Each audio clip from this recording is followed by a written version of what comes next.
In Horst deed al wekenlang indianenverhalen de ronde. Wie zal de nieuwe prins worden?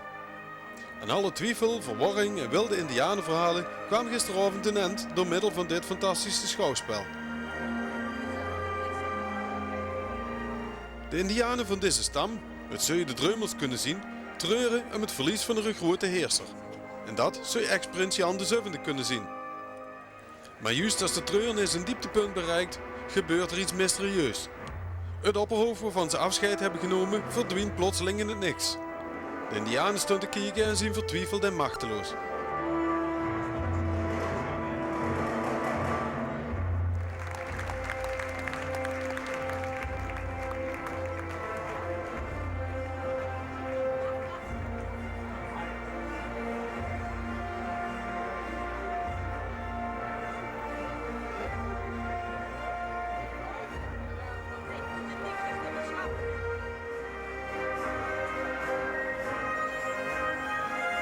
Door gebruikmaking van magische krachten en oeroude indianendansen komt er plotseling een gigantische bison uit het vuur omhoog.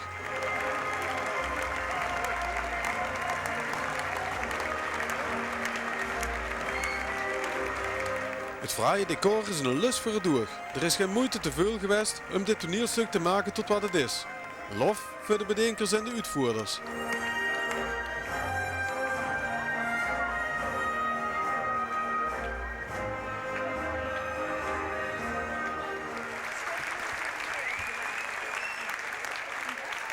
Maar het is nog niet afgelopen.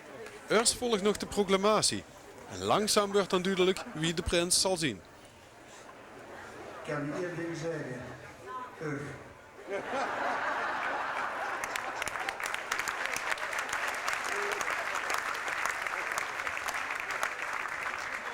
Ten 11e dat dit jaar de vastenavond pas op dinsdag mocht stoppen, dat er eerst langzaam gedecomprimeerd moet worden, want anders kun je op de klump aanvullen dat je de caisson-ziekte krijgt. En roepen nou uit tot 40ste prins van het Reumelrijk, Prins Kai de Eerste.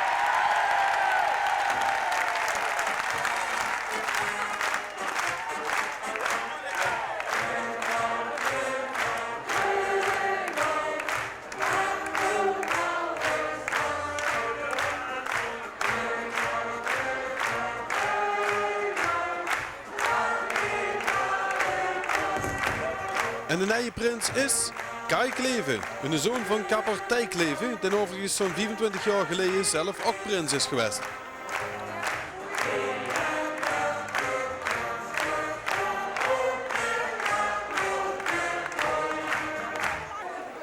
Natuurlijk kreeg ook Kai de versierselen en scepter welke bij zijn 3-daagse ambt huren en dan mag ook de prinses Marjolein naar voren komen. In het kader van het nieuwe integratiebeleid van de Dreumels in verband met de aankomende verkiezingen wordt het Marjolein die uit de buurgemeente Zevenum komt toegestaan deze carnaval samen met de prins door te brengen binnen de gemeente Horst. Zo wordt ook met carnaval al gewerkt aan de samenvoeging van Zevenum en Horst. Een kusje erbij. Dat nog gas. Als adjudanten van de prins mogen naar voren komen Mark Klaskes en Wim de Vries.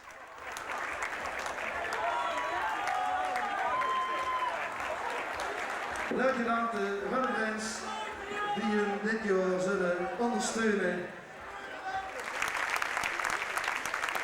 Maar ik vind het fantastisch dat Gans Horst een publiek geheim, zo groot geheim kan halen zoals deze avond. Ik hoop dat het bij de volgende prins nog veel beter gaat. Dan wil ik vooral ook Jan VII hartstikke veel bedanken voor dat ene avond in het gasthuis. Dat was fantastisch.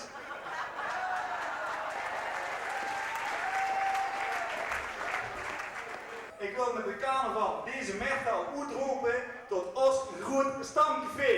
Met andere woorden, want in ons stamcafé is het altijd feest. Maar in de vastenoven nog het allerliefst. Je kunt wel zien dat het weer een gekke hoes is. En naar elke vastenoven steekt als loes is. Ja, in ons stamcafé is